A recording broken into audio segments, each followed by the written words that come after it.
అందరికీ నమస్కారం. నేను మీ హేమ సుబ్రహ్మణ్యన్. హోమ్ కుకింగ్ తెలుగుకి స్వాగతం. మనం మామూలుగా పప్పు కూరలు చాలా రకాల కూరగాయలతో మనం ట్రై చేస్తున్నాం. అయితే చికెన్తో ఎప్పుడైనా ఈ పప్పు కూర ట్రై చేశారా? వినడానికి చాలా కొత్తగా ఉంది కదా. సో ఇవాళ మనం ఒక కొత్త రకమైన చికెన్ రెసిపీ చూడబోతున్నాం. దీని పేరు దాల్ చికెన్. ఇది ఒక నార్త్ ఇండియన్ స్టైల్ డిష్ అన్నమాట. చాలా రుచిగా ఉంటుంది. సో రండి ఈ దాల్ చికెన్ ఎలా చేయాలో చూద్దాం. దాల్ చికెన్ చేయడం కోసం ముందుగా ఒక ప్రెషర్ కుక్కర్లో చికెన్తో పాటు ఎర్ర కందిపప్పుని కూడా వేసి పూర్తిగా కాకుండా సగం ఉడికించాలి. నేను ఈ రెసిపీ కోసం 1 కిలో బోన్ ఉన్న చికెన్ని తీసుకుంటున్నాను. అలాగే 1.5 కప్పుల మైసూర్ కందిపప్పు అంటే ఎర్ర కందిపప్పుని తీసుకుంటున్నాను. ఇది వేయడం వల్ల చాలా మంచి టేస్ట్ యాడ్ అవుతుంది. దీంతో పాటు 2 టీ స్పూన్ల కారం, 2 టీ స్పూన్ల ధనియాల పొడి, 1/2 టీ స్పూన్ పసుపు వేసి 1 కప్పు నీళ్లు పోయాలి.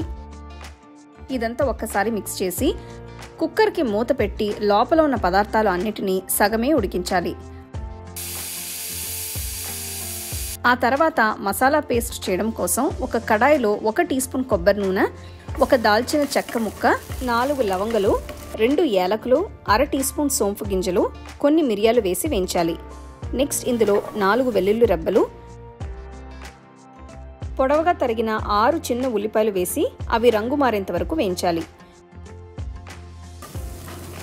ఉల్లిపాయలు రంగు మారిన తర్వాత ఇందులో 1 టేబుల్ స్పూన్ అంత తురిమిన పచ్చి కొబ్బరిని వేస్తున్నాను. ఇది కూడా లైట్గా బ్రౌన్ రంగులోకి మారేంత వరకు వేయించాలి. ఆ తర్వాత పొయ్యి కట్టేసి వీటిని పూర్తిగా చల్లారనివ్వాలి. ఇలా చల్లారిన పదార్థాలన్నింటినీ ఒక మిక్సర్ జార్లో వేసి ముందు ఒక్కసారి నీళ్లు పోయకుండా రుబ్బాలి. ఆ తర్వాత కొన్ని నీళ్లు పోసి మెత్తటి పేస్ట్ అయ్యేట్టు రుబ్బుకోవాలి.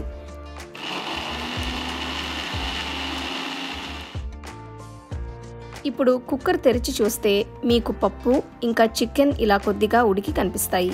ఇందులో నేను ముందుగా రుబ్బి పెట్టుకున్న మసాలా పేస్ట్ని వేస్తున్నాను. ఆ తర్వాత ఇందులో పొడవుగా తరిగిన 10 చిన్న ఉల్లిపాయలని వేస్తున్నాను. వీటితో పాటు చిన్నగా తరిగిన 1 టొమాటో, చిన్నగా తరిగిన 1 అల్లం ముక్క కూడా వేసుకోవాలి. ఇప్పుడు మీ టేస్ట్కి తగ్గట్టు సరిపడా ఉప్పు వేయాలి. నేనైతే సుమారుగా 2 టీ స్పూన్లు ఉప్పు వేశాను. కుక్కర్కి మూత పెట్టి 4-5 విసిల్స్ వచ్చేంత వరకు చికెన్ని ఉడికించాలి.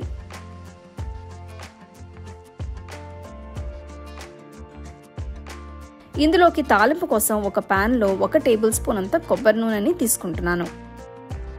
ఇందులో 1/2 టీ స్పూన్ ఆవాలు వేసి వేయించాలి. ఆవాలు చిటపటలాడిన తర్వాత పొడవుగా తరిగిన 6 చిన్న ఉల్లిపాయలని వేసి వేయించాలి. కొంచెం ఫ్లేవర్ కోసం నేను కొన్ని కరివేపాకుల్ని వేస్తున్నాను.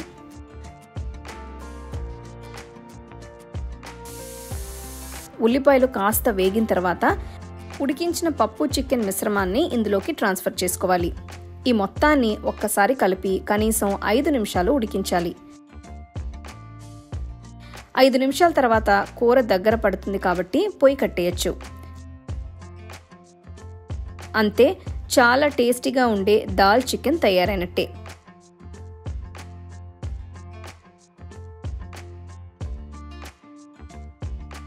మనం ఎప్పుడు చేసుకునే చికెన్ కర్రీస్ కన్నా కూడా ఇది చాలా డిఫరెంట్గా ఉంటుంది. ఇది మీరు రోటీ, చపాతీ లేకపోతే ప్లెయిన్ రైస్తో కూడా సర్వ్ చేసుకోవచ్చు. సో తప్పకుండా నెక్స్ట్ టైం ఈ రెసిపీ మీరు ట్రై చేసి ఎలా ఉందో నాకు చెప్పండి.